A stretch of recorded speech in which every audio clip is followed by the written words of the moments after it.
ng mga nagbabagang balita.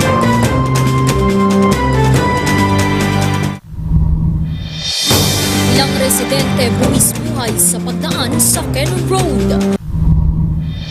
Danos ng iniwang pinsala ng habagat sa Ilocos Region, inaalam na. Mga taxi drivers sa Baguio, todo ang pag-iingat dahil sa mga serye ng bukas kotse. Obra ng mga Baguio artist, mabibili na sa kauna-unahang Art Bank sa Luzon. At pinaaaliwang lato-lato may therapeutic effect ayon sa mga eksperto.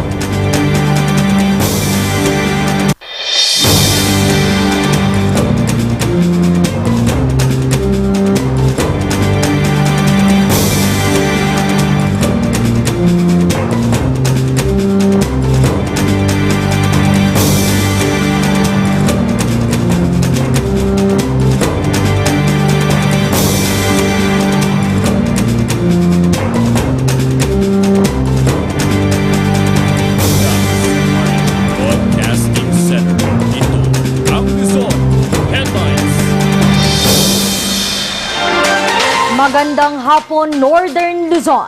Narito na ang mga bago at may init na mga balita.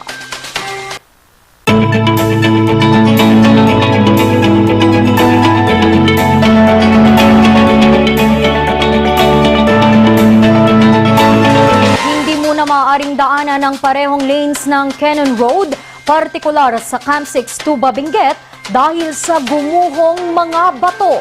Narito ang report. Pauwi ng Rosario, La Union si Mang Daniel mula sa trabaho sa Tuba Benguet. Bagamat sarado na ang dalawang lanes ng Quezon Road, partikular sa Camp 6, dahil buong kalsada na ang natabunan ng mga gumuhong bato, pinili niya pa rin dumaan dito. Nariyak niya talaga ang ano sana? Ay, nung dire-diretso ang ulan, may nagmonito pa ako ng mga 6 o'clock ng May 6, ay May 31, 6 o'clock, okay pa naman to. Kaso, nung mga 8 o'clock, tinignan ko, may umaabiso na, kaya sinabi ko, nag-warning na ako sa constituent sa FB na mag-ingat kasi anytime babagsak. Yun nga, bumagsak after wala pang isang oras. Tuloy-tuloy na pag-uulan noong nagdaang mga araw, bahagya ring tumaas ang level ng tubig sa ilog na pansamantala noong dinadaanan ng mga residente.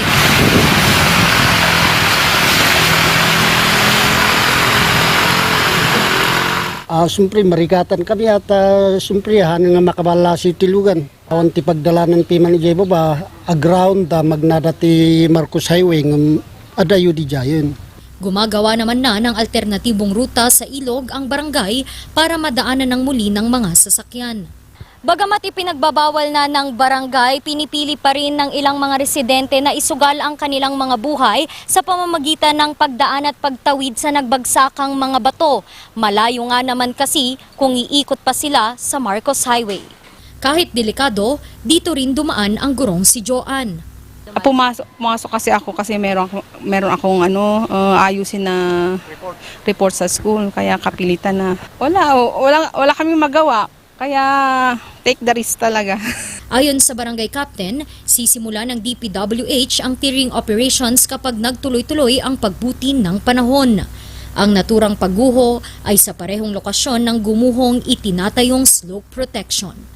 Randy Guzman para sa Luzon Headlines. Nagsibalikan na ang halos 5,000 kataong lumikas sa Ilocos Region matapos ang pananalasan ng habagat. Danyo sa rehiyon inaalam pa. Magbabalita Linet Iris Pai. Bagamat hindi direktang tumama ang bagyong Betis sa Ilocos Region, naramdaman pa rin ang higupit nito dahil sa habagat. Dahil dito, nagsilikas ang mga residente na nakatira sa mga at-risk areas. Sa datos ng Office of the Civil Defense Region 1, aabot sa 1,235 na pamilya o 4,906 na katao ang pansamantalang nanuluyan sa mga evacuation centers. 33 pamilya o 77 mga individual ang mga lumikas naman sa labas ng evacuation centers. Meron dito sa Banggi, sa bayan ng Sigay, Burgos, Candon, Vigan, Quirino at Sugpun sa Ilocos Sur.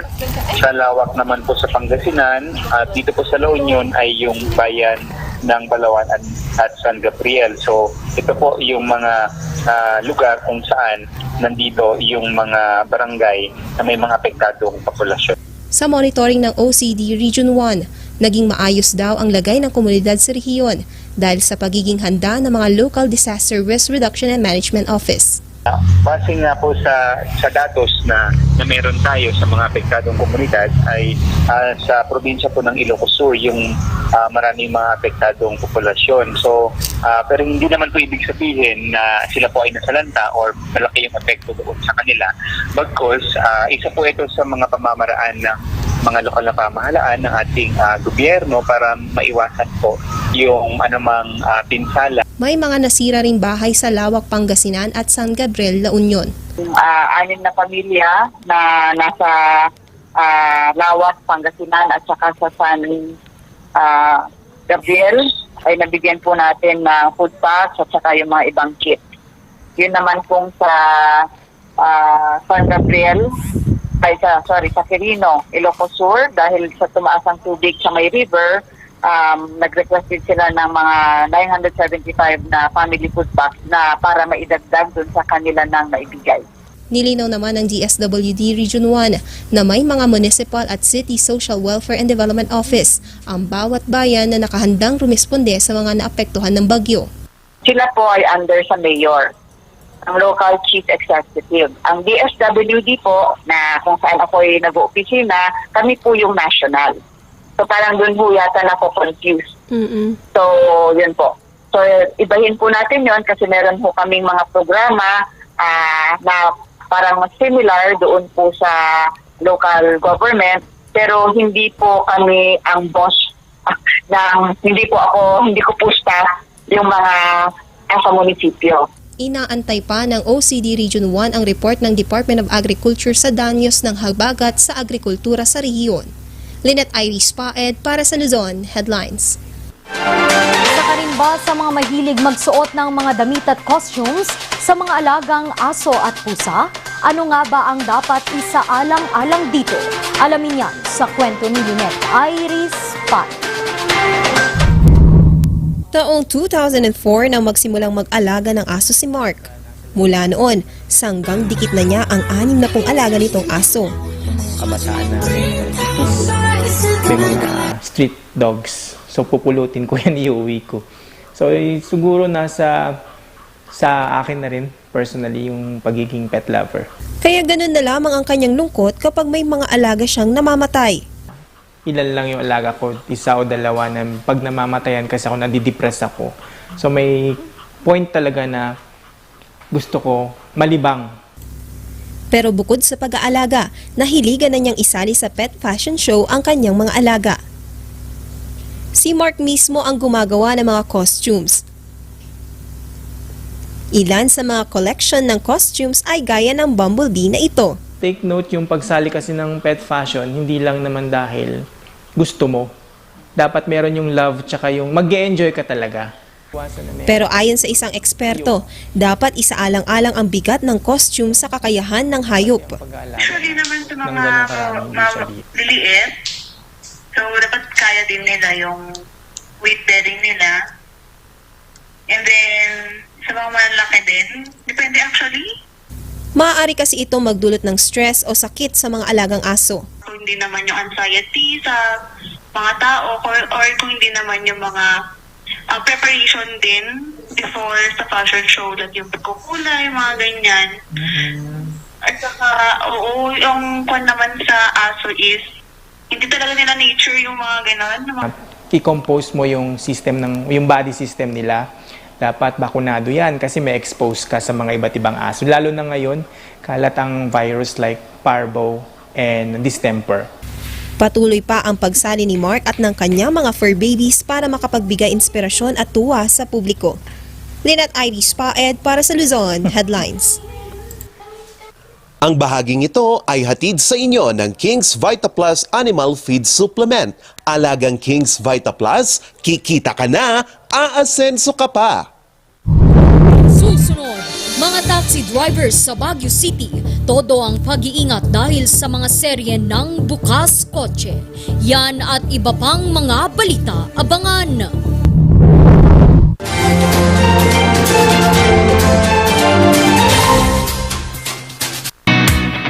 Laging tumutok sa mga programa ng RNG Luzon.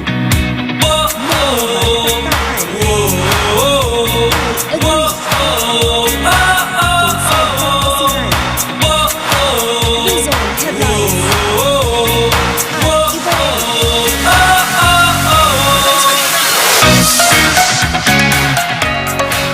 Bulok, maliliit at hindi ba malusog ang inyong mga halaman? Omega Green ang kasagutan.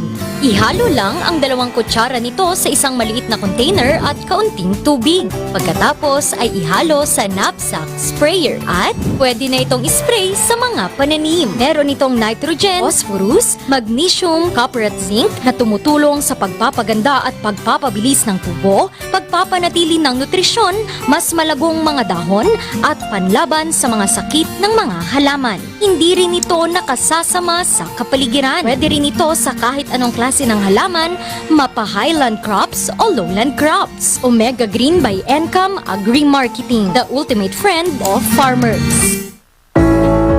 Kasama mo sa iyong pag-asenso ang King's Vita Plus Animal Feed Supplement. Andito na ang pampabilis sa paglaki at pampabigat ng inyong alagang baboy. Ang King's Vita Plus Animal Feed Supplement bago, kumpleto at puno ng mga sangkap. Tested and proven, sigurado at epektibo. Mabibili sa mga Agrivet stores. King's Vita Plus Animal Feed Supplement.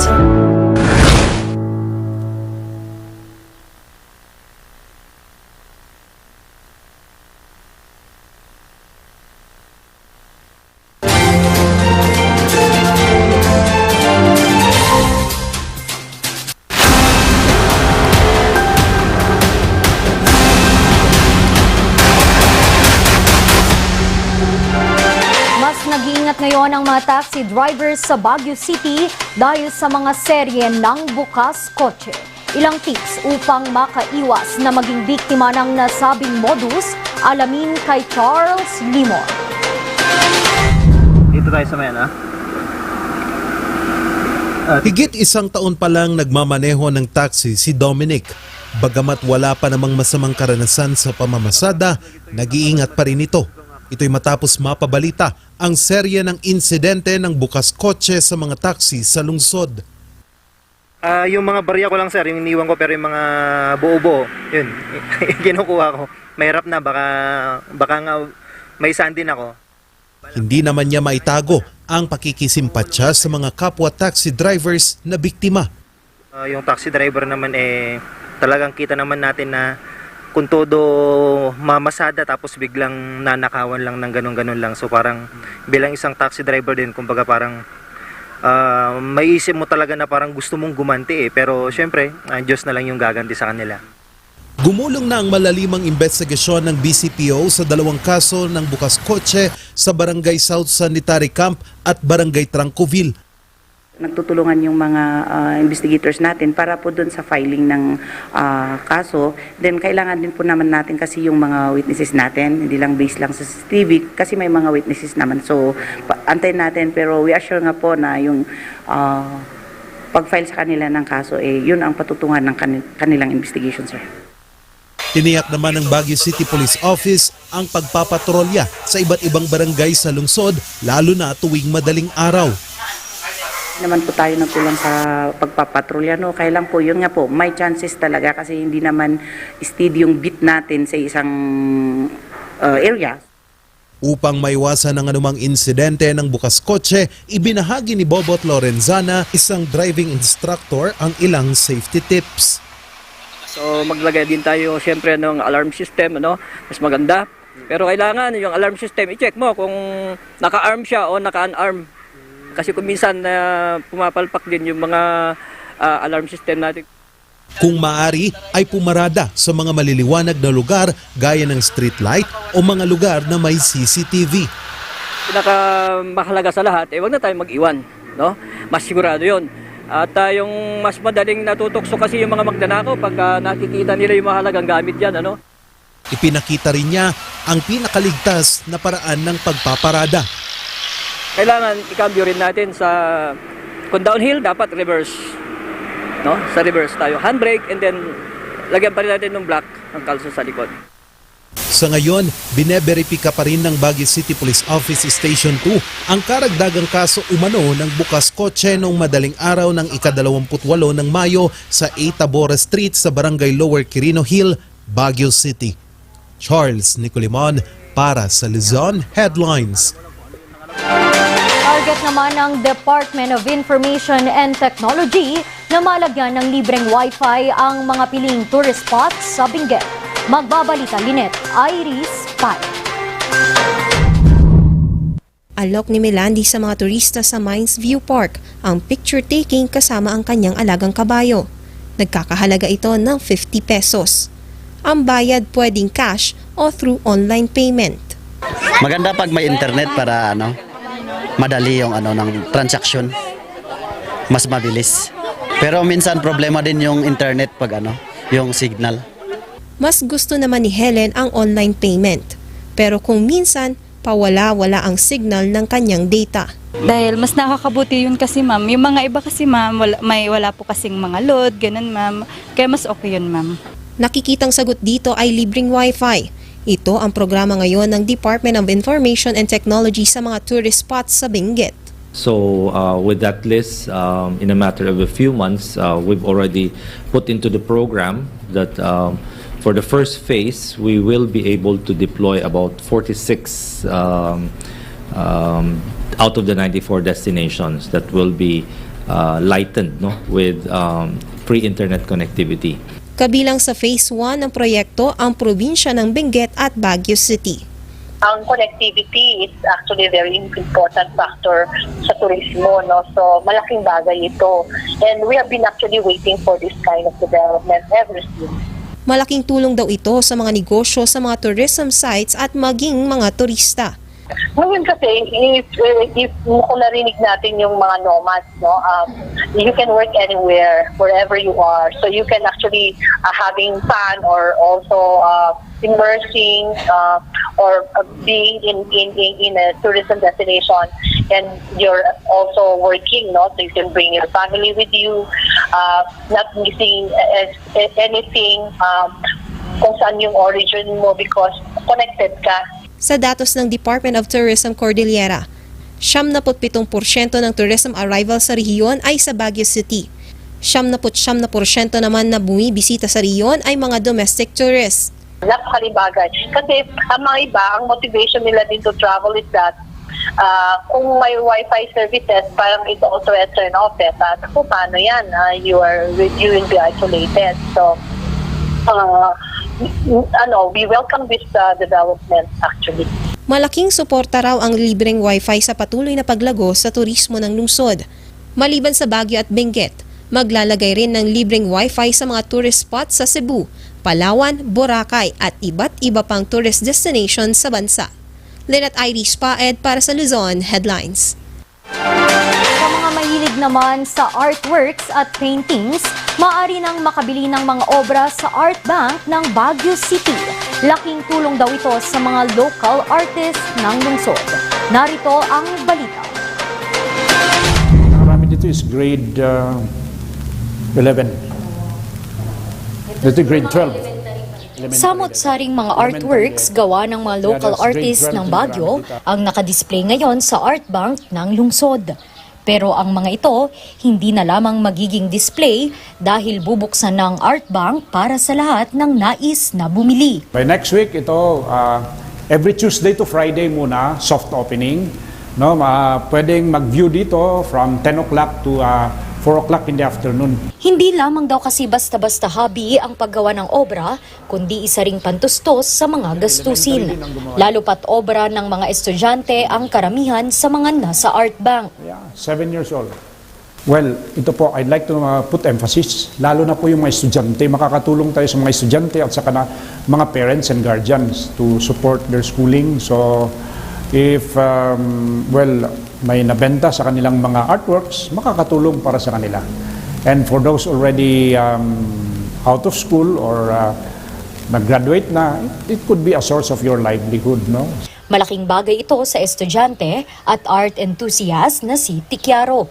Sinabi nila nung naganahan ako na kasi pwede ma-ibenta yung dito, pero siguro mga mabababang price lang siguro. Patuloy pa rin namang hinihikayat ni Councilor Yangot ang lahat ng interesadong matuto at kumita sa arts na makilahok sa mga free art lessons tuwing Sabado sa Art Bank. Randy Guzman para sa Luzon Headlines. Atin namang alamin ang karapatan ng mga bata at mga kababaihan laban sa pananakit sa ikaw at ang batas.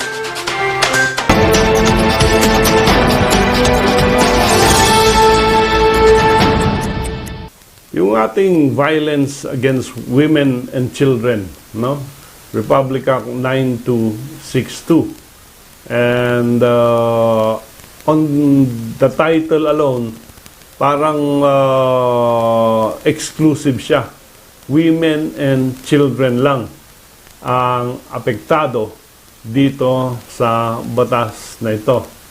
However, in December 2022, merong change na ginawa ang ating Korte Suprema. And ito ay about two live-in partners who were both women or lesbians. And merong issues itong dalawa. Nabugbog yung isa, napicturan with yung mga videos and pictures niya na naked at siya ay na-hospital. And nagkaroon ng singilan ng utang over 3 million pesos.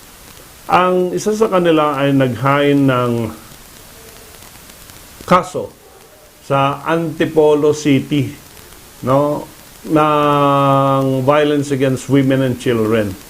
Dumipensa yung partner niya at sinabing hindi tayo covered niyan dahil yan ay para sa women and children lang. Tayo ay lesbian. And umakyat ito sa ating Supreme Court. At ang sabi ng ating Korte Suprema, meron ng decision in Garcia versus Drilon noong 2013. At ang sabi dito sa Garcia versus Drilon, violence against women and children may likewise be committed against a woman with whom the person has or had a sexual or dating relationship regardless of gender. As long as yung keyword dito ay merong sexual relationship, meron dating relationship, then violence against women will apply. At sabi nila yung gender, neutral word person, no? Na nasa batas applies to women even if they are into a lesbian relationship. And while the law provides that the offender be related or connected to the victim, yun nga yung sinasabi natin, by marriage, by dating relationship, no, it does not preclude the application of the principle of conspiracy under the revised penal code. So, naging gender-free yung violence against women under Republic Act 9262.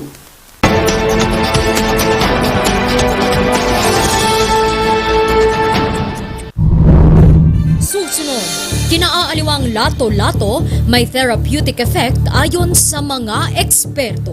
Ang detalye abangan.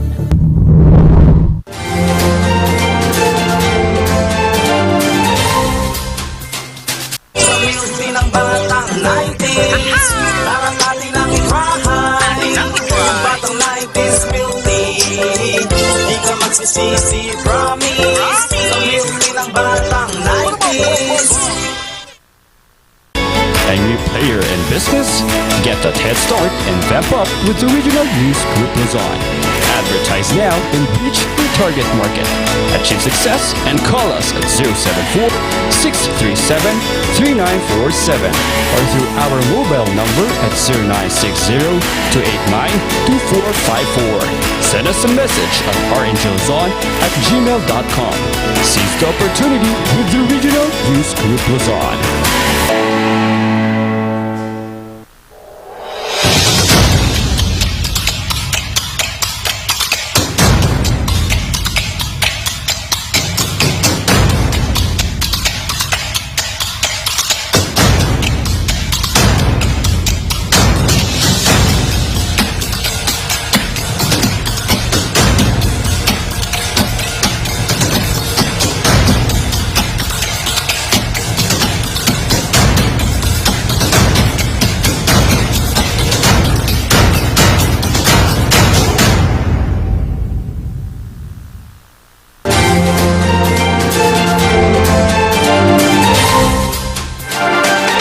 Pinagigiliwan ngayon ng mapabata o matanda ang laruang tinatawag na lato-lato. Ayon sa mga eksperto, maituturing daw itong isang therapy. Magbabalita Jason Andaya. Kaliwat kanan ang mga videos na mapapanood ngayon sa social media na naglalaro ng lato-lato. Ito ang laroang may dalawang bola na nakakonekta sa magkabilang dulo ng tali. Kinakailangang pag-untugin ang dalawang bola nang hindi pumapalya. Dekada 90 pa ito, na unang nauso na kinalakihan ni Evelyn. Ngayon, mga anak na niya ang nahuhumaling dito. Nakaka-inspire daw yung paggaganon-ganon. Yan kasi yung viral ngayon eh. Uso, yun yung uso ngayon. Kaya ganyan. Nawiwili rin ang tinderang si Michelle sa lato-lato. O dalawa. 150 Opo. Pag isa po 70. Ay 80. Mas naman po ang keypad. Malakas po. Kasi nakakailang box kami niyan. Si Dennis naman, ginawa itong pamatay oras. Bukod sa nakagigising raw ang tunog, lalo raw itong natsa-challenge tuwing pumapalya ang pagsasalubong ng dalawang bola. At sa ganito. Pag tumatama, may time rin naman po kami na nawawala po yung stress niyo po. Ayon sa psychologist na si Sally, maituturing daw itong stress reliever.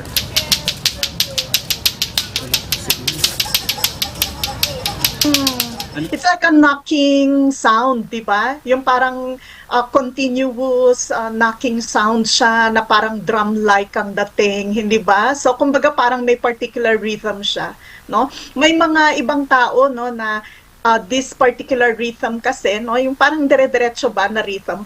Pero hindi raw lahat ay nagugustuhan ang ingay na dulot nito. May mga iba, no, they find it soothing. Okay, so they find it soothing. Pero after some time, no, kukos na rin siya ng ingay, no? Okay, so magkukos na rin siya ng ingay or something. So may mga ibang tao, no, like for me, halimbawa nung pinapakinggan ko siya, para siyang nakakairita, no. Unang nauso ito sa mga video sa social media app na TikTok sa bansang Indonesia at ginaya na rin ito ng iba pang social media users sa Pilipinas. Medyo malakas ang influence ng social media. So the fact na naging trend siya, the fact na naging viral siya, tapos marami tayong mga Pilipino na mahilig, no, sa social media, no? So nakikita nila, no? And then there's that curiosity. Naku, subukan ko nga rin, ako nga rin. Ang nasabing laruan ay nagmula sa Estados Unidos taong 1960s at tinawag itong clackers. Nauso ito taong 1970s sa Southeast Asia kung saan pinangalanan itong lato-lato o gumawa ng palatak na tunog sa wikang Bugis sa bansang Borneo. Jason Andaya para sa Luzon Headlines. Naku, mukhang mag-e-enjoy ako sa lato-lato na yan, kaya makabili nga ngayong weekend. At yan ang mga balitang nakalap ng Luzon Headlines ngayong araw. Muli, maraming salamat at magandang araw sa ating lahat at happy weekend!